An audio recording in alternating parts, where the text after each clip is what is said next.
Hello friends, welcome to quick learn tutorial series. इस video में आज मैं आपको एक्सप्लेन करूंगी block diagram of an op amp. ये लेक्चर नंबर 4 है लीनियर इंटीग्रेटेड सर्किट का। तो आइए वीडियो स्टार्ट करते हैं। यहाँ पे देखिए पूरा इंटरनल स्ट्रक्चर मैंने बताया है ओप एम्प का। जैसा कि हम जानते हैं कि जो ओप एम्प होता है वो बेसिकली एक डिफरेंशियल एम्पलीफायर होता है, यानी वो हमारे इनपुट के डिफरेंस को एम्पलीफाई करता है। कैसे एम्पलीफाई करता है, तो उसके लिए ओप एम्प के अंदर ये हमारी 4 स्टेजेस होती हैं। वो सारी स्टेजेस मैं आपको डिटेल में एक्सप्लेन करूंगी, लेकिन उसके पहले हमारे पास 2 इनपुट टर्मिनल होते हैं जिसे हम इन्वर्टिंग और नॉन इन्वर्टिंग इनपुट टर्मिनल कहते हैं। नॉन इन्वर्टिंग इनपुट टर्मिनल हमारा पॉजिटिव टर्मिनल होता है, इन्वर्टिंग इनपुट टर्मिनल हमारा नेगेटिव टर्मिनल होता है। तो 2 इनपुट हम ओप एम्प में देते हैं। उसके बाद यहाँ से मिलता है हमें अपना आउटपुट। जो आउटपुट होता है ओप एम्प का वो होता है V0 से हम इसको डिनोट करते हैं AVD, जहां पे A हमारा ओपन लूप गेन होता है ओप एम्प का और VD डिफरेंशियल इनपुट वोल्टेज है। अब डिफरेंशियल इनपुट वोल्टेज क्या है, तो मैंने आपको बताया कि ओप एम्प बेसिकली एक डिफरेंशियल एम्पलीफायर है। तो ओप एम्प क्या करता है, दोनों इनपुट वोल्टेज के डिफरेंस को एम्पलीफाई करता है। तो VD हमारे V1 माइनस V2 होता है और A हमारा गेन है एम्पलीफायर का, तो ये हमारा आउटपुट वोल्टेज हो गया। इसके साथ 2 टर्मिनल और होते हैं, प्लस VCC और ग्राउंड टर्मिनल। ठीक है, ये हमारी पावर सप्लाई। तो ये चीजें आपको पता है, मैंने केवल क्विक रिवीजन के लिए आपको बता दिया। अब अपन आगे बढ़ते हैं और ब्लॉक डायग्राम देखते हैं। तो ये देखिए, ये हमारा ब्लॉक डायग्राम है ओप एम्प का। ओप एम्प के ब्लॉक डायग्राम में 4 स्टेजेस होती हैं। फर्स्ट होती है हमारी इनपुट स्टेज, सेकेंड होती है हमारी इंटरमीडिएट स्टेज, थर्ड होती है हमारी बफर और लेवल शिफ्टिंग स्टेज, फोर्थ होती है हमारी आउटपुट स्टेज। ठीक है, इनपुट स्टेज जो होती है वहां से हम इनपुट देते हैं 2 इनपुट टर्मिनल के थ्रू, नॉन इन्वर्टिंग और इन्वर्टिंग इनपुट टर्मिनल। और आउटपुट स्टेज से हमें अपना आउटपुट मिलता है V आउटपुट AVD। एक एक स्टेज को मैं आपको पूरा एक्सप्लेन करूंगी, उनके फंक्शन सारी चीजें एक्सप्लेन करूंगी। तो फर्स्ट स्टेज है हमारी input stage. Input stage basically हमारी एक डिफरेंशियल एम्पलीफायर स्टेज होती है। इसमें लगा होता है dual input balance output differential amplifier.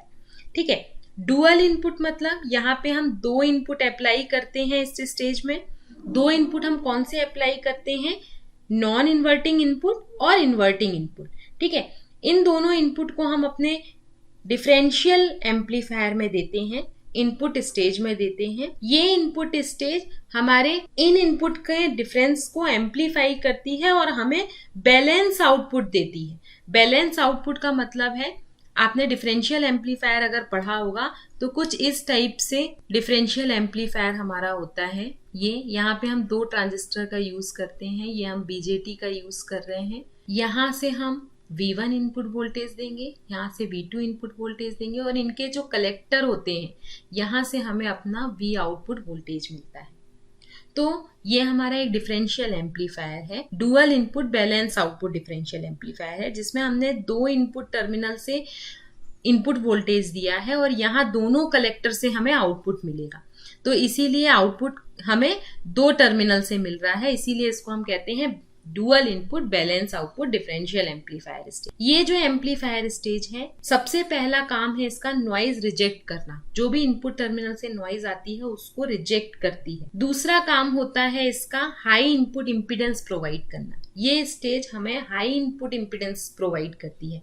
हमें मालूम है जो आइडल ओप एम्प होता है उसका इनपुट इम्पीडेंस इनफाइनाइट होना चाहिए।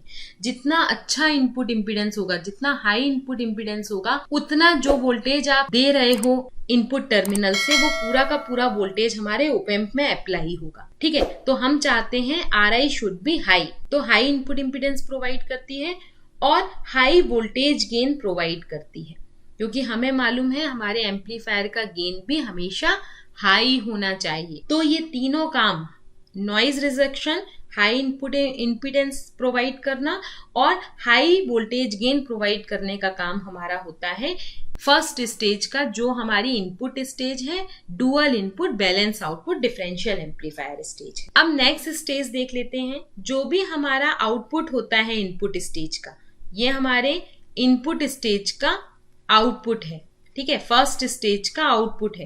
तो फर्स्ट स्टेज के आउटपुट को हम अप्लाई करते हैं सेकेंड स्टेज के इनपुट में। तो सेकेंड स्टेज होती है हमारी इंटरमीडिएट स्टेज, ये ड्राइव होती है हमारे फर्स्ट स्टेज के आउटपुट से। अब ये जो स्टेज है वो भी हमारी एक डिफरेंशियल एम्पलीफायर स्टेज है, लेकिन किस टाइप का डिफरेंशियल एम्पलीफायर है? Dual input unbalance output. Dual input, यहां से हम 2 इनपुट दे रहे हैं इंटरमीडिएट स्टेज में, लेकिन हमें आउटपुट सिंगल मिल रहा है, एक ही कलेक्टर से हम आउटपुट ले रहे हैं, इसीलिए इसको हम कहते हैं अनबैलेंस आउटपुट स्टेज। इस स्टेज का क्या रोल है? हमारा जो इनपुट स्टेज है, फर्स्ट स्टेज है, वो केवल अकेले ही गेन प्रोवाइड नहीं कर सकती, क्योंकि हमें अपने एम्पलीफायर का गेन जो है वो बहुत हाई चाहिए होता है, इनफाइनाइट चाहिए होता है। तो इतना हाई गेन हमारी केवल एक सिंगल डिफरेंशियल एम्पलीफायर स्टेज नहीं प्रोवाइड कर सकती, तो उसको सपोर्ट करने के लिए हम यूज करते हैं इंटरमीडिएट स्टेज का।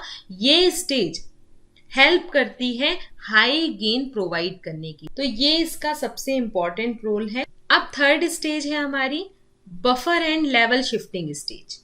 Buffer and level shifting stage ये बनी होती है इमीटर फॉलोअर सर्किट से। इसको हम इमीटर फॉलोअर स्टेज भी कहते हैं, क्योंकि ये इमीटर फॉलोअर सर्किट से बनी होती है। एमीटर फॉलोअर का हमें मालूम है कि जो इनपुट रेजिस्टेंस होता है वो बहुत हाई होता है और जो आउटपुट रेजिस्टेंस होता है वो कम होता है। तो इनपुट रेजिस्टेंस हाई होने के कारण जो करंट रिक्वायरमेंट है वो रिड्यूस हो जाती है, जिससे लोडिंग इफेक्ट कम हो जाता है। तो ये स्टेज क्या करती है? लोडिंग इफेक्ट को अवॉइड करती है या रिड्यूस करती है, ठीक है। उसके अलावा जो बफर है वो आइसोलेशन प्रोवाइड करता है। जो लेवल शिफ्टिंग स्टेज है वो क्या करती है?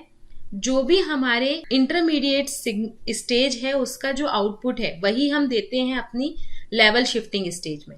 तो इस आउटपुट में हमारे बहुत सारे एरर सिग्नल होते हैं, यानी एसी कंपोनेंट में कुछ हमारे डीसी कंपोनेंट मिक्स होते हैं। तो इन डीसी कंपोनेंट को 0 लेवल पे शिफ्ट करने का काम करती है हमारी लेवल शिफ्टिंग स्टेज। फिर से एक बार मैं आपको बताती हूँ कि लेवल शिफ्टिंग में हम क्या कर रहे हैं? अपनी सेकेंड स्टेज इंटरमीडिएट स्टेज का आउटपुट दे रहे हैं एज अ इनपुट, ठीक है। तो ये जो आउटपुट आया सेकेंड स्टेज का, जिसको हम थर्ड स्टेज में इनपुट की तरह यूज कर रहे हैं, उसमें हमारे एसी कंपोनेंट के साथ बहुत सारे डीसी कंपोनेंट भी प्रेजेंट होते हैं।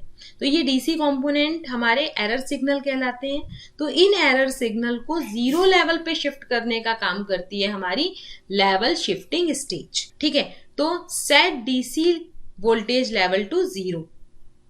तो ये दोनों आपको समझ में आ गए।